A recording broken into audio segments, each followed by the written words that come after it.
winningruns.com. I'm Charlotte Cunningham, and we are in the best arena east of the Mississippi. Cloverdale, Indiana is where we are in the Crossroads Arena. We're welcoming Brad Wagner here today. Brad has come to us to show us how the techniques that he has used to make him win 5 AQHA World Championships in barrel racing and pole bending.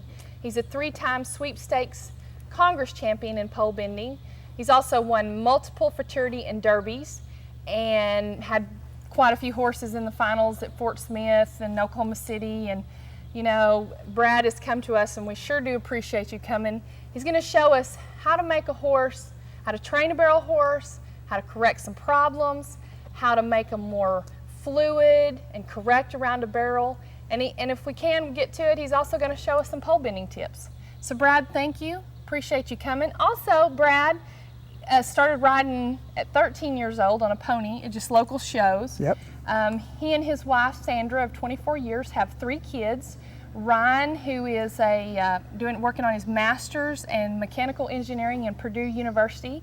And then he has Cassie and Jesse. And Jesse also runs, Cassie and Jesse both run barrels, don't they? Yes, yes. And so Jesse, he's kind of playing on the golf team, you tell me now, but he also rides for you and helps you do some open horses. So right. We are sure glad to have Brad come today and show us his techniques. Thanks, Brad, for coming and down. Well, thank you for having me. I appreciate it.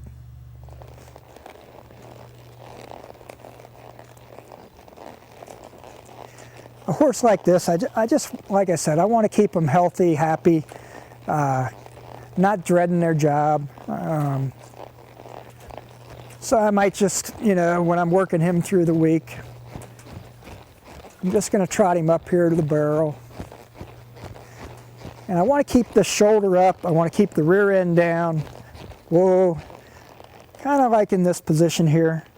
And I just let this horse drive on up in there. When I get to here, I just kind of let him go, and he pretty much will turn it on his own. Same thing on the second barrel. I don't want him dropping that shoulder. So if you notice, when I come in here, I have the shoulder up, the rear end kind of down. I'm just holding that outside rein. I let him get to that point and just let him come. You don't have to even help him too much. You almost just got to hold him off the barrel. You know, maybe when you start your turn, you keep on that inside rein a little bit. But here again, I'm coming up. This is the critical part with him, just keeping that rear end down that way, the shoulder up this way. And now I might take that inside and just, to keep from hitting a barrel, I'll just keep him marked like this, kind of hold him away from him, let him do his job.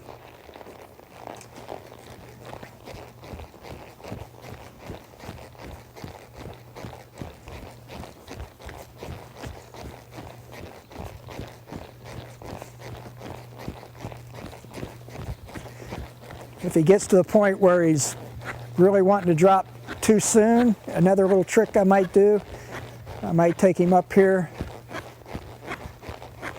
Whoa, stop him. I might just turn him back the other way. I might even make him do a little circle out here away from the barrel. Just taking some of that anticipation away from him.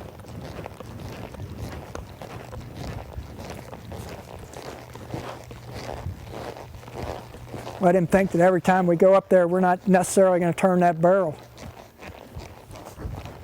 And I want him always to jump on the correct lead. When I felt like he wasn't going to, I didn't let him go on into the lope. Bring him out in here. Whoa. I might just turn him away, make him do a little circle. And he can get a little excited. I want to be careful and try to keep him relaxed and calm.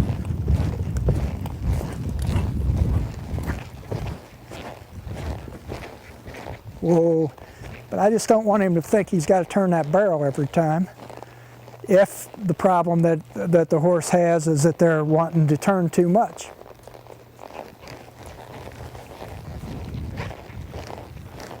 Here, I'll just keep on that inside rein like that and keep him from hitting the barrel.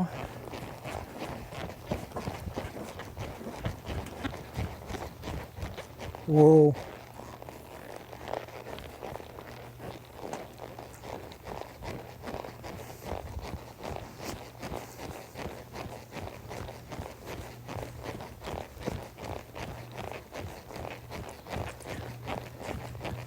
And I might just let him kind of cruise through here.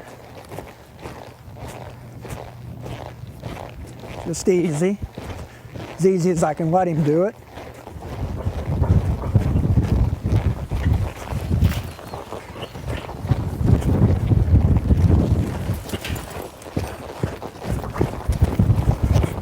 Whoa.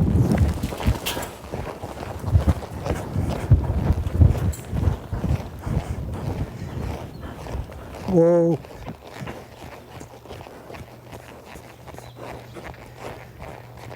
And then I might come back and just let him really calmly just walk around the pattern.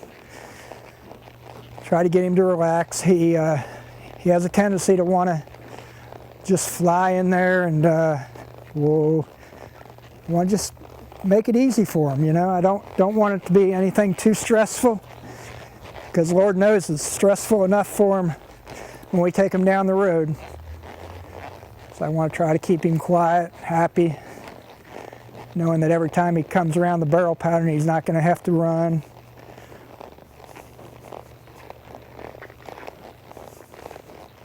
And maybe just finish up that way, just with a walk around the pattern like that. Boy. I do have another question for you. Okay. A couple extra questions on him. Yes. I noticed, you know, he's a big horse. Mm-hmm. And I noticed how you go pretty straight to the barrels. Mm-hmm.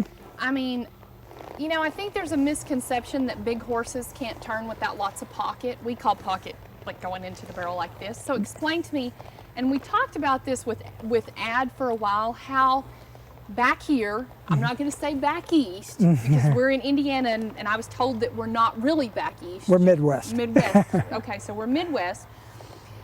You guys have kind of revolutionized the barrel racing, because you're going straighter lines. Right. And you know, us people from Texas, Oklahoma, the western part of the United States, we think we have to have big pockets going around a barrel. Well, and of course it loses time. So, you know, tell me your feelings on that. Tell me your theory I on think that. my feeling on it is sometimes out west there, where you guys are running in a great big deep sand arena, you need to give them a little bit more room. If you go in too tight, they get too bogged down. Maybe. Am I right on that? Well, yeah, a little bit. I think sometimes my philosophy, I've kind of watched y'all at Oklahoma City at some of the bigger things, and it's changed my training, because my theory is you get them hung out there in the deeper stuff, you get them struggling. Right. And I have a lot of students that come to me, and I know a lot of viewers have the conception that, or I say a misconception, that a horse needs a huge pocket. You know, whereas this horse we saw a while ago, I mean, he didn't. I mean, Right. he was that athletic enough. Yeah. Yeah.